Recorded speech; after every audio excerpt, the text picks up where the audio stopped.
Alors, Monsieur le ministre, revenons sur ces annulations-là. Quelle est la suite? Vous allez procéder à une réattribution de ces permis ou bien ces sites resteront fermés? Non, non, non. Parce qu'en fait, comme je l'ai dit, si vous faites vous annoncez que vous allez investir 1 milliard, oui, mais vous n'investissez que 100 millions, oui, vous savez que vous n'avez pas la capacité. Donc ça aussi, ça fait partie des raisons d'annulation. Et puis, il y en a qui ne payent pas les taxes.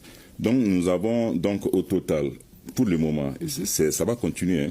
Aujourd'hui, nous avons annulé 100 permis de recherche et 21 autorisations d'exploitation de carrières industrielles.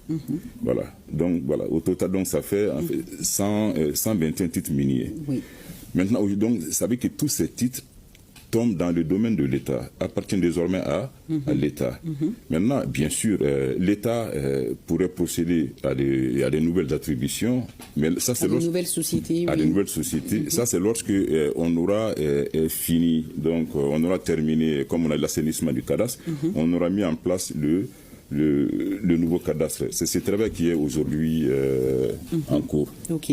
Alors, et qu'est-ce que vous venez de parler de la mise en place des nouveaux cadastres. Est-ce qu'il y a un mécanisme de contrôle également sur le terrain pour empêcher une exploitation illégale, hein?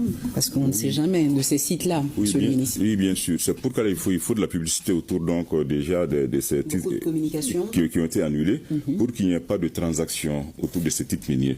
Permettez-moi de dire pourquoi il était important que nous agissions sur ce titre-là. Et le travail continue d'ailleurs.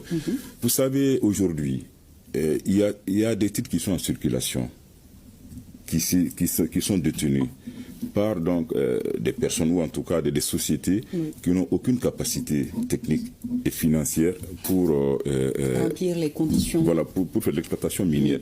Et donc, il y a un marché noir de vente des titres miniers qui s'est créé aujourd'hui. Donc les titres aujourd'hui sont cédés de façon totalement illégale. Et ce sont ces titres d'ailleurs qui sont à l'origine de beaucoup d'exploitations illégales. C'est-à-dire que des personnes qui n'ont que des permis de recherche et qui s'adonnent à de l'exploitation de nos ressources minérales. Et donc aujourd'hui, nous essayons de donner les moyens à la DNGM pour multiplier les sorties. Et je vous assure qu'aujourd'hui, il y a beaucoup de sorties de la DNGM pour aller sur le terrain, contrôler. Il y a aussi la brigade des mines qui est en gestation, qui va aussi pouvoir faire le contrôle. Mais on a parlé aussi, donc, avec le nouveau cadastre, il y aura aussi ce qu'on appelle la télédétection. Ça, c'est pour que nous puissions, même à distance, voir quelle est la situation de l'ensemble des permis détenus, donc, disons, de l'ensemble des périmètres détenus en vertu de titres miniers.